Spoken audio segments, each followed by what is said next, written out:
سامعین السلام علیکم ورحمۃ اللہ وبرکاتہ۔ آج میں استغفار کی فضیلت کے بارے میں اس ویڈیو میں بتا رہی ہوں کہ استغفار اللہ تعالیٰ کو بہت پسند ہے، یعنی کہ اللہ تعالیٰ کو اپنا بندہ جب اللہ تعالیٰ کو پکارتا ہے، اللہ تعالیٰ سے معافی مانگتا ہے اور اللہ پاک اس کی ہر دعا کو قبول کرتے ہیں، اللہ پاک اس کے گناہوں کو معاف فرماتے ہیں اور اس کی تمام گزشتہ چھوٹی بڑی خطائیں صغیرہ کبیرہ گناہوں کو بخش دیتا ہے، کیونکہ اللہ تعالیٰ فرما رہے ہیں قرآن پاک میں کہ فاذکرونی اذکرکم واشکروا لی ولا تکفرون، کہ میرا ذکر کرو میں تمہارا ذکر کروں گا، میرا شکر کرو اور میری ناشکری نہ کرو۔ تو اللہ پاک سے ہر وقت معافی مانگنا اللہ پاک کو بہت پسند ہے، اور جب بندہ اللہ پاک سے رجوع کرتا ہے، اپنے گناہوں کی معافی طلب کرتا ہے، تو اللہ تعالیٰ بہت خوش ہوتے ہیں آسمانی دنیا پر، اور اپنے فرشتوں سے فرماتے ہیں کہ اے فرشتوں دیکھو میرا یہ بندہ مجھ سے ڈر کے استغفار کر کے مجھ سے معافی مانگ رہا ہے۔ تو اللہ تعالیٰ فرشتوں کو فرماتے ہیں کہ جو فرشتوں اس بندے کے پاس جتنا فکر فاقہ مصیبتیں وبائیں بلائیں بیماریاں ہیں اس انسان سے ٹال دو، کیونکہ اس نے معافی مانگی ہے تو میں نے اس کے گناہوں کو بخش دیا ہے۔ تو بندہ اس طرح ہو جاتا ہے جو معافی مانگنے والا ہوتا ہے، جیسے وہ ابھی جس طرح ایک چھوٹا بچہ پیدا ہوتا ہے گناہوں سے پاک، بالکل بندہ اس بچے کی طرح معصوم یعنی کہ گناہوں سے پاک ہو جاتا ہے۔ اللہ پاک سے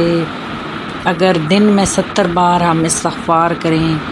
استغفار کی تسبیح پڑھیں تو اللہ پاک ہمارے گناہوں کو بخش دیتا ہے۔ اگر بارش نہ ہو رہی ہو استغفار کریں، رزق نہیں ہے استغفار کریں، اولاد نہیں ہے استغفار کریں،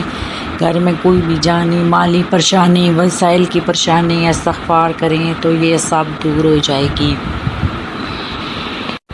ایک حدیث پاک ہے کہ حضور نبی کریم صلی اللہ علیہ وآلہ وسلم کے پاس ایک صحابی آیا اور اس نے عرض کی کہ یا رسول اللہ صلی اللہ علیہ وآلہ وسلم، میرے بچے بہت زیادہ ہیں اور میرے گھر میں فکر فاقہ ہے، میرے گھر میں ہر طرف پریشانی ہے، ہمیں اس کا کوئی حل بتائیں۔ تو آپ صلی اللہ علیہ وآلہ وسلم نے اس شخص سے فرمایا کہ جو نماز حاجت پڑھو اور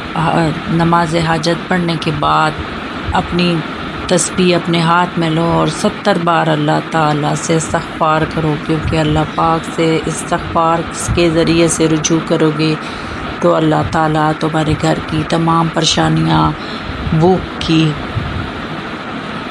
وسائل کی، یعنی کہ گھر میں بھوک ہے، پیسہ نہیں ہے، مال دولت نہیں ہے، پریشانی ہی پریشانی ہے، تو اللہ پاک تمہاری ان پریشانیوں کو ٹال دیں گے۔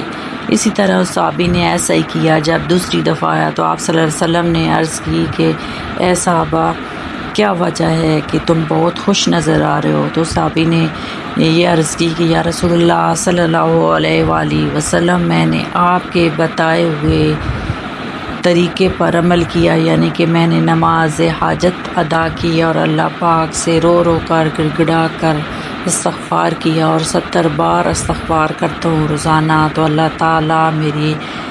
گھر کے حالات کو اللہ پاک نے بدل دیا ہے، میرے گناہوں کو بخش دیا ہے، میری وبائیں اور بلاؤں کو ٹال دیا ہے، اور میرے گھر میں جتنی بھی پریشانیاں تھیں وہ سب ختم ہو گئی ہیں، اور اب میں اس وجہ سے خوش ہوں کہ میں نے اس سے پہلے استغفار کیوں نہیں کیا۔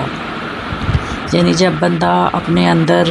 استغفار کرتا ہے، اللہ سے معافی مانگتا ہے، تو وہ اپنے اندر ایک عظیم